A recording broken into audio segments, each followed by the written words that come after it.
Hello student, welcome back to my YouTube channel Basic Agri Hub. I am Neha here for you with soil science subject. So student, today we will learn about soil water movement or said movement of soil water in the soil. Means you will see how water moves from upper layer of surface to the lower layer of the surface. Let's see what we will learn in this topic. Types of soil water movement, factors affecting movement of water, saturated flow, unsaturated flow, water vapor affecting water vapor, infiltration, percolation and hysteresis. Okay, let's see. Soil water movement. Soil water movement means what? कि how water move inside the soil. तो student इसमें तीन तरह का flow होता है, saturated flow, unsaturated flow and water movement. आपने last lecture में भी देखा होगा. तो सैचुरेटेड वाटर मैंने बताया था. सैचुरेटेड क्या होता है? अगर एक्स्ट्रा हो फील्ड कैपेसिटी से और वो अंडर ग्रेविटी मूव कर रहा है देन वो सैचुरेटेड फ्लो है. अनसैचुरेटेड फ्लो क्या है? अगर if soil particle water molecule को हेल्ड करके रखिए कोई फोर्स के साथ, उसके बाद अगर कोई मूवमेंट हो रही है वाटर का देन वो अनसैचुरेटेड फ्लो है. एंड वाटर वेपर मूवमेंट मैंने आपको क्या बताया था स्टूडेंट? जो लिक्विड फॉर्म में नहीं वाटर वेपर के फॉर्म में हो, लाइक दिस हाइग्रोस्कोपिक वाटर जो कि वाटर वेपर के फॉर्म में होता है, उसका मूवमेंट सॉइल में किस तरह से होगा. Okay, let's see one by one. First, saturated flow. This occurs when the soil pores are completely filled with water. This water moves at potential larger than 33 kilopascal. Saturated flow is water flow caused by gravity pull. मैंने आपको पहले ही बताया कि saturated flow क्या होता है, gravity पुल के कारण होता है. अंडर ग्रेविटेशन ये मूव करता है. और इसमें क्या होता है, जो पोर होता है, माइक्रोपोर एंड माक्रोपोर जो होता है, छोटा छोटे पोर एंड ये लार्ज पोर दोनों फील होते हैं. ठीक है, इसलिए बहुत इजीली ये मूव करता है. Second, it begins with infiltration. अब आपको इन्फिल्ट्रेशन क्या होता है, परकोलेशन क्या होता है, ये हम लोग इसी लेक्चर में आगे देखेंगे. ठीक है, सबसे पहले ये जो सैचुरेटेड फ्लो है वो इन्फिल्ट्रेशन के साथ ही स्टार्ट हो जाता है. कैसे स्टूडेंट? जैसे मान लीजिए ये सॉइल है, ठीक है, आपका फील्ड है, ऐसा मान लीजिए. आपने क्या किया, इरिगेशन किया. ठीक है, आप यहाँ पे क्या करोगे, इरिगेशन करोगे. ठीक है, आपने वाटर डाला. वाटर डालते के साथ क्या हुआ, ये अंडर ग्रेविटी ये डाउनवर्ड मूवमेंट करना शुरू कर दिया. तो इसलिए कहा जा रहा है कि इन्फिल्ट्रेशन के साथ ही इन्फिल्ट्रेशन के साथ ही सैचुरेटेड फ्लो होता है. That is entry of water. Infiltration का मतलब क्या है, एंट्री ऑफ वाटर. क्या जब हम लोगों ने इरिगेशन किया तो क्या हुआ, वो इंटर ही तो किया सॉइल में, तो एंट्री ऑफ वाटर के साथ ही सैचुरेटेड फ्लो स्टार्ट हो जाता है. When the soil profile is wetted. मान लीजिए आपका सॉइल प्रोफाइल पहले से बेटेड है, ठीक है, पहले से वो भीगा हुआ है. The movement of water flowing through the wetted soil is term percolation. अगर आप ऐसा मान लीजिए कि आपका सॉइल प्रोफाइल में पहले से ही वाटर प्रेजेंट है, ठीक है, और उसमें अगर मूवमेंट हो रहा है वाटर का, उसे हम लोग क्या कहेंगे, परकोलेशन कहेंगे. Hydraulic conductivity can be expressed mathematically. Hydraulic conductivity है जिसको कैसे एक्सप्रेस करते हैं, V equal to KF. V का मतलब होता है total volume of water move per unit time. मान लीजिए 1 सेकेंड में कितना वाटर मूव करता है, पूरे टोटल वाटर जो मूव कर रहा है उसको. F equal to water moving force, मतलब फोर्स कितना लग रहा है वाटर मूव करने का. और K है hydraulic conductivity of soil. Soil का कितना कंडक्टिविटी है कि वो कैरी कर सके वाटर का. ठीक है, हाइड्रोलिक कंडक्टिविटी मीन्स वाटर का मूवमेंट का. सेकेंड है अनसैचुरेटेड फ्लो. ठीक है, अनसैचुरेटेड फ्लो जब ये पार्टिकल वाटर मॉलिक्यूल को हेल्ड करके रखे हुए है कोई फोर्स के साथ, उसके बाद के फ्लो को अनसैचुरेटेड फ्लो करते हैं.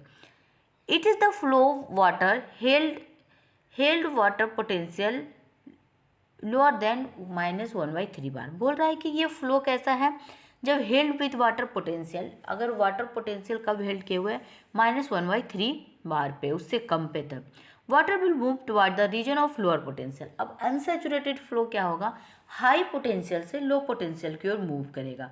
ठीक है, उस रीजन में मूव करेगा जहाँ वाटर कम है, ठीक है, या फिर ड्राई एरिया है उस एरिया में।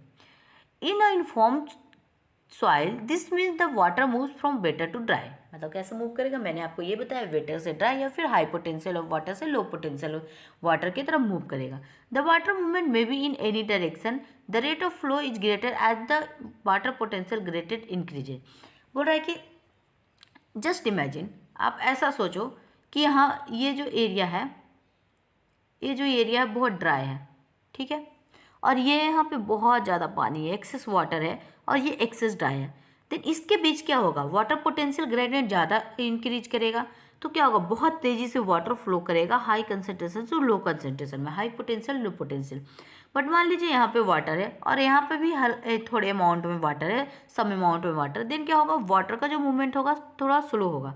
देन ये यही कहना चाहता है कि अगर आपका जितना ज़्यादा पोटेंशियल ग्रेडियंट होगा, वाटर का पोटेंशियल ग्रेडियंट जितना ज़्यादा होगा, उतना ही फास्टली वाटर मूव करेगा, ठीक है। इसके लिए दो फोर्स रिस्पॉन्सिबल होते हैं फॉर दिस मूवमेंट, ये जो अनसैचुरेटेड फ्लो है उसके मूवमेंट के लिए दो फोर्सेस अवेलेबल होते हैं, एडहेशन एंड कैपिलरिटी। आपको कल भी मैंने बताया था एडहेशन कोहेशन फोर्स क्या होता है, आप जाकर लास्ट लेक्चर में आप लोग देख सकते हो, ठीक है। तो ये दो के लिए होते हैं adhesion and capillary.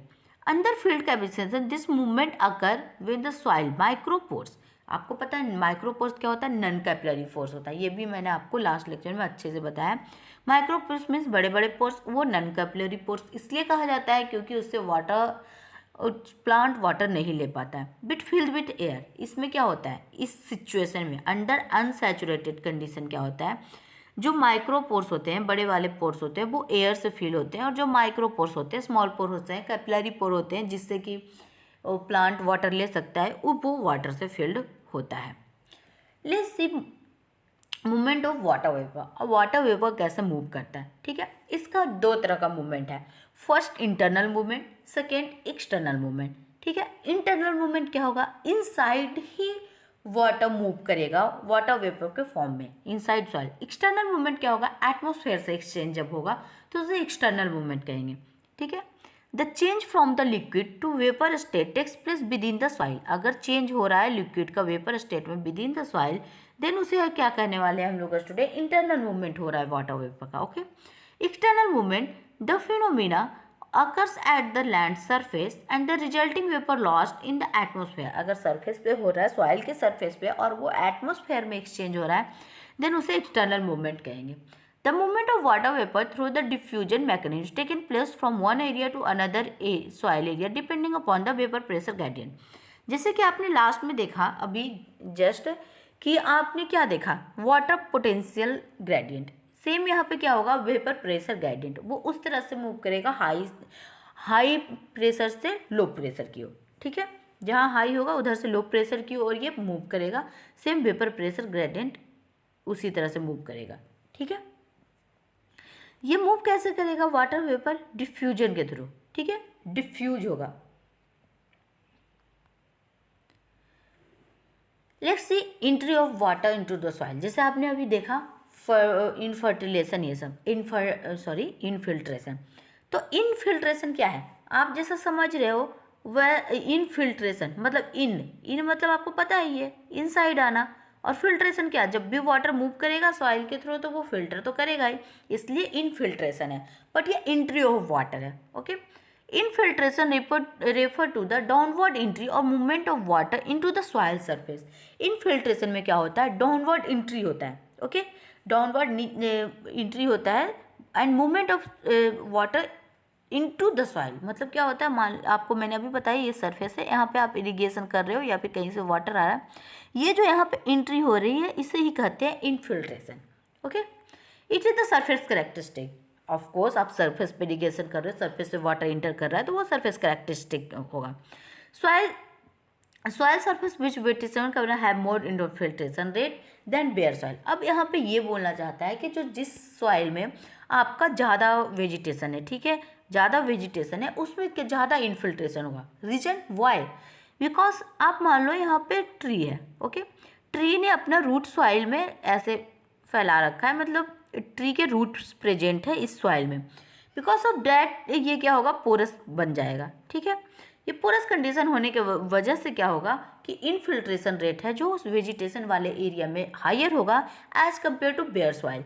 Bear soil में क्या होगा, मीन्स बेयर सॉइल जहाँ पे कोई प्लांट्स नहीं है, नो प्लांट्स है, तो क्या होगा वहाँ पे सॉइल कॉम्पैक्ट होगी, देन एंट्री ऑफ जो वाटर है वो क्या होगा, बहुत ही स्लो होने वाला है। ठीक है, warm soil absorb more water than colder ones. Of course अगर आपका सॉइल वार्म है, ठीक है, गर्म है, तो क्या होगा, वार्म सॉइल के होने की वजह से क्या होगा, वो ईजिली वाटर को एब्जॉर्ब करेगा क्योंकि उसे उसमें एयर प्रेजेंट होगा और वो बहुत फास्टली वाटर को एक्सेप्ट करने की कोशिश करेगा as compare to colder ones. Coarse surface soil texture, granular structure, high organic matter content in the soil surface also help to increase infiltration. अब आपको मैंने पहले के लेक्चर में बता चुकी हूँ कि जो ग्रैनुलर फॉर्म का जो टेक्सचर स्ट्रक्चर होता है, सॉरी, और वो जो बड़े बड़े पार्टिकल होते हैं, course texture like this sand, वो क्या होगा, इजीली इंटर करने देगा अपने वाटर को, इजीली इनफिल्ट्रेशन बहुत इजीली हो जाएगा। ठीक है, सेकेंड है परकोलेशन। परकोलेशन भी क्या होता है, डाउनवर्ड मूवमेंट होता है, but not entry, downward movement. Okay, so percolation is the movement of water through a column of soil is known as percolation। Means ये तो वाटर इंटर कर गया, ठीक है, जैसे वाटर तो इंटर कर गया सॉइल में, इसके बाद जो मूवमेंट हो रही है सॉइल के अंदर, इनसाइड सॉइल, उसे कहते हैं परकोलेशन। ठीक है, it is important for two reason. अब परकोलेशन क्यों इंपॉर्टेंट है, फर्स्ट ये ग्राउंड वाटर रिचार्ज करेगा, ठीक है, सेकेंड लीचिंग के लिए, जब भी कोई भी वाटर परकुलेट करता है थ्रू सॉइल, देन वो अपने साथ न्यूट्रिएंट लेकर जाता है। मान लीजिए यहाँ पे कोई न्यूट्रिएंट है, उसे लेके चला गया, ठीक है, तो अपने साथ वो अगर कोई वाटर अपने साथ न्यूट्रिएंट को लेकर नीचे डाउनवर्ड डायरेक्शन में जा रहा है, देन उसे हम लोग क्या कहते हैं कि वो लीचिंग हो रहा है। ठीक है, तो ग्राउंड वाटर के लिए एंड लीचिंग के लिए दो इंपॉर्टेंट है। Sandy soil have greater percolation than clay soil. Of course क्योंकि सैंडी सॉइल कोस्ट टेक्सचर का होता है, बड़े बड़े टेक्सचर का होता है, देन क्या होगा, वो ग्रेटर परकुलेशन होगा as compare to clay soil. Vegetation है high water table reduce percolation losses. अब ये कैसे होगा, how vegetation affect on percolation, because just imagine ये आपका फील्ड है, यहाँ पे आपने वेजिटेशन मीन्स ट्री ये सब ग्रो कर रखा है। जब ये परकुलेशन होगा तो ये क्या करेगा, जो सॉइल पार्टिकल है वहाँ पे ये एग्रीगेट फॉर्म में होगा और ये क्या करेगा, आपका वाटर होल्ड करके रखेगा। इस वजह से जो परकुलेशन लॉस है वो रिड्यूस हो जाएगा। थर्ड है परमिबिलिटी। परमिबिलिटी मतलब क्या, आपने सेल के बारे में भी पढ़ा है कि प्लाज्मा मेम्ब्रेन सेमी परमिएबल होता है, मीन्स अलाउंस कि कितना वाटर, तो सेम लाइक दैट कि परमिएबल सॉइल कितना वाटर अलाउ कर रहा है मूव करने के लिए, that is known as permeability.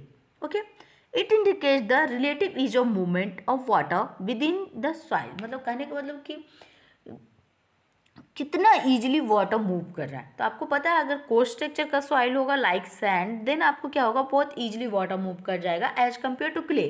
Clay में सॉइल पार्टिकल बहुत स्टिकी होता है और स्टोरेज करके रखता है, इस वजह से क्या होगा, आपको परकुलेशन थोड़ा स्लो होगा। ठीक है, the characteristic that determine how fast air and water moves through the soil is known as permeability. Okay, ये क्या डिटरमाइन करता है कि कितना फास्ट और कितना स्लो है जो सॉइल वाटर और एयर मूव करेगा।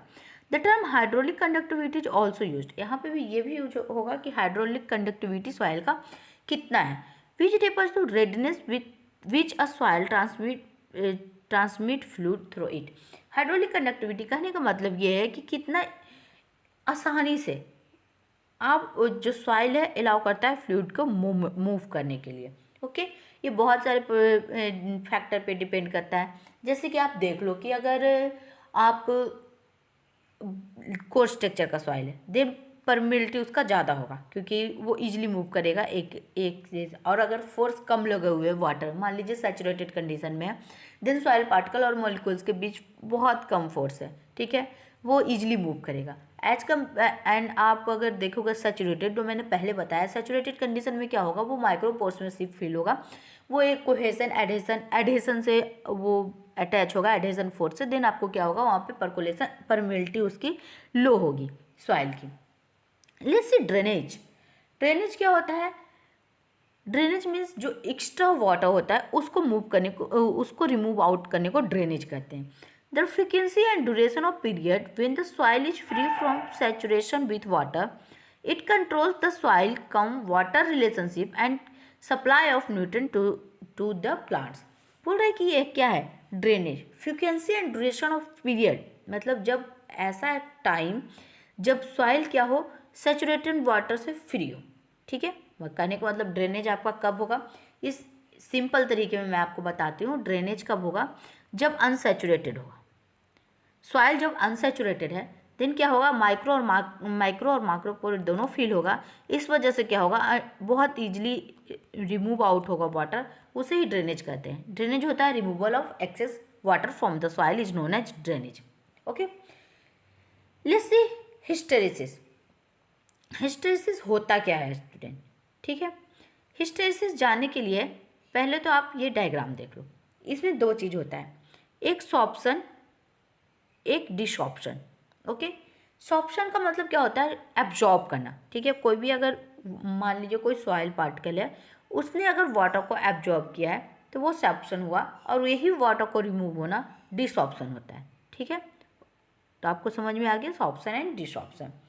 हिस्टेरिसिस क्या है. Okay, the moisture content at different tension during wetting of soil varies from the moisture content at the same tension during drying. This effect is known as hysteresis. अब आपको यहाँ पे नहीं, आपको इस डायग्राम से समझ आएगा हिस्टेरिसिस होता क्या है. जैसे मान लीजिए ये आपका सॉइल पार्टिकल है.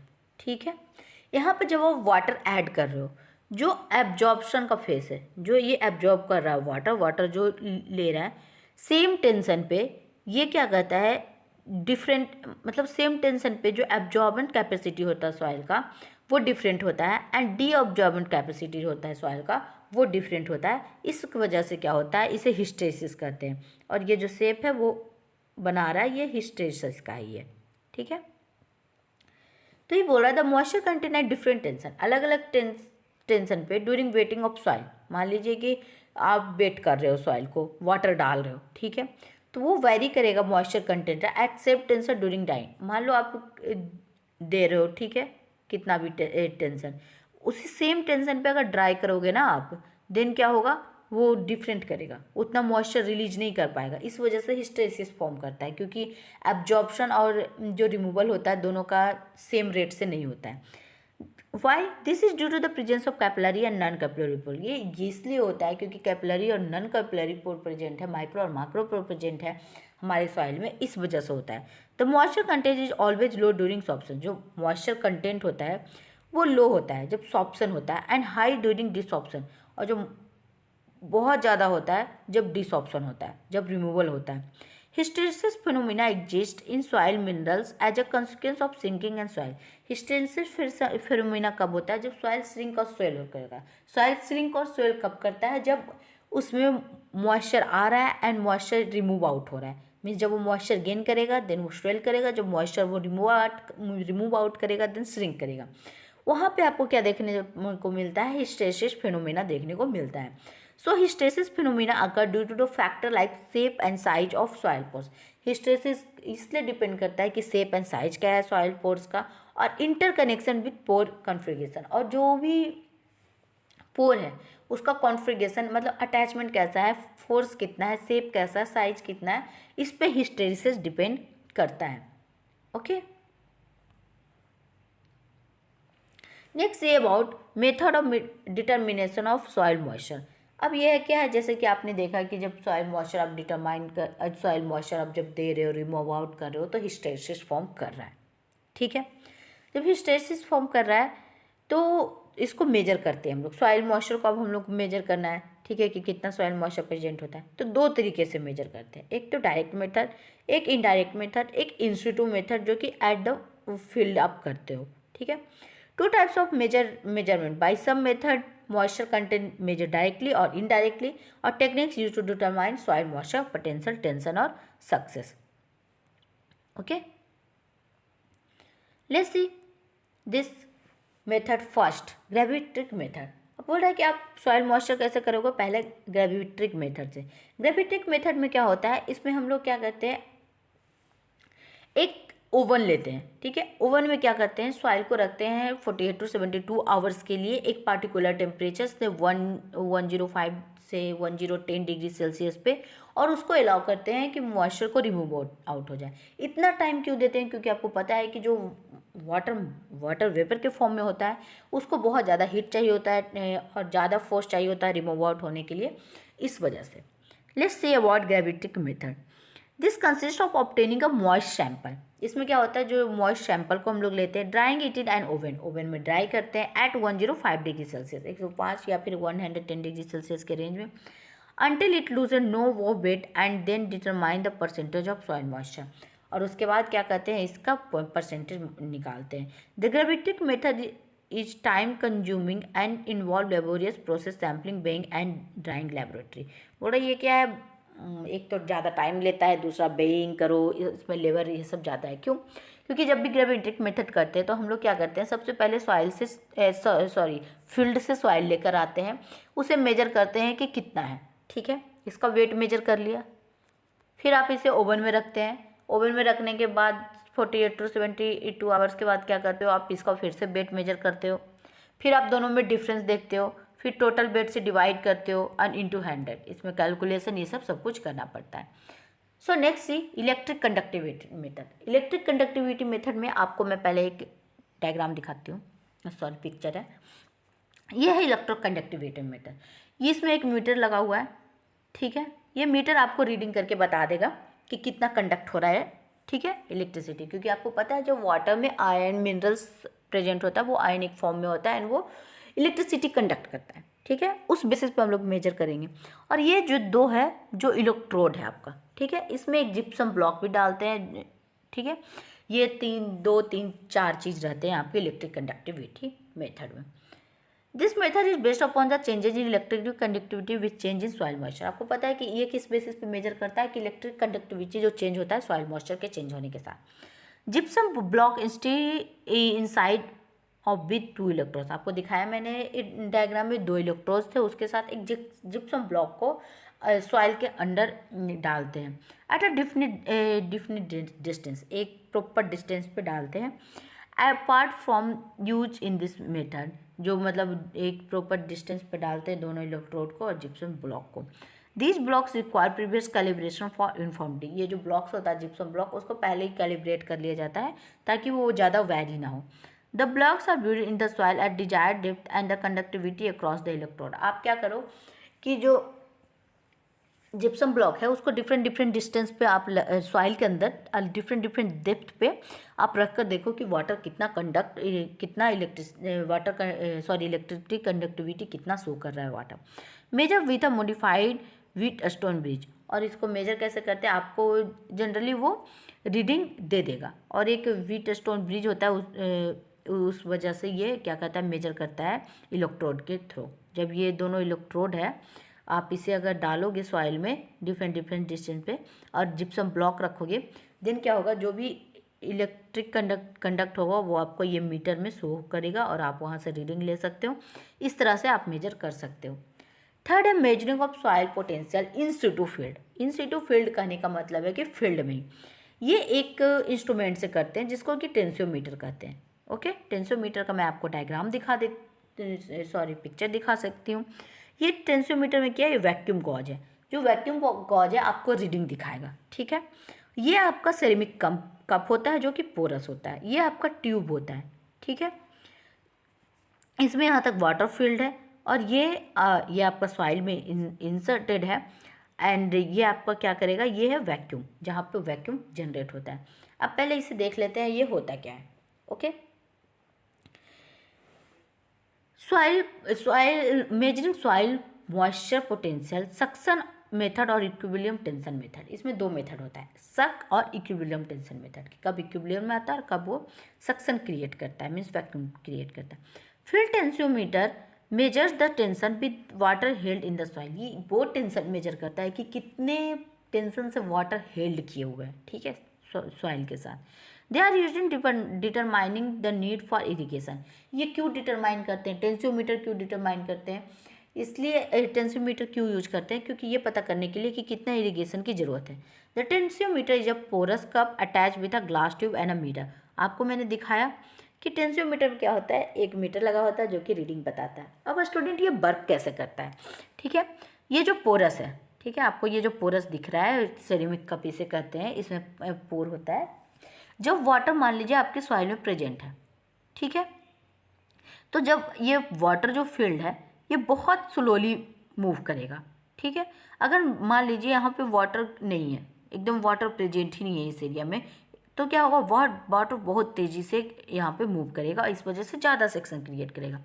तो जितना कम वाटर होगा उतना ज़्यादा सेक्शन क्रिएट होगा, बट ये क्या करेगा, आपको रीडिंग उस तरह से शो करेगा। अगर आप ये मान लीजिए कि फील्ड आपका सैचुरेटेड कंडीशन में, सैचुरेटेड कंडीशन मीन्स क्या स्टूडेंट, कि आपका फील्ड एकदम टोटली पानी से फिल्ड है, माइक्रोन माइक्रोफोर, देन आपका ये मूवमेंट होगा नहीं वाटर का, देन ये रीडिंग क्या, जीरो शो करेगा, ठीक है। अंडर सैचुरेटेड कंडीशन जब पूरा होगा तो ये जीरो शो करेगा।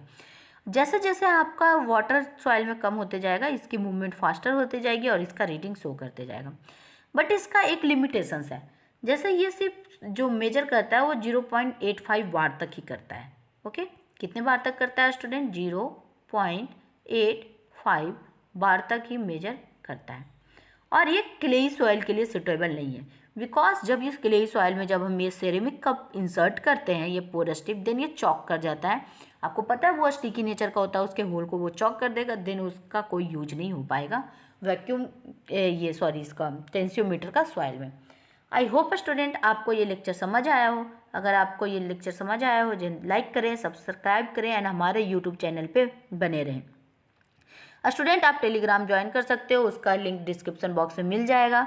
एंड आप डायरेक्ट भी सर्च कर सकते हो Basic Agri Hub. I hope student आपको ये सेशन समझ आया हो। Thank you.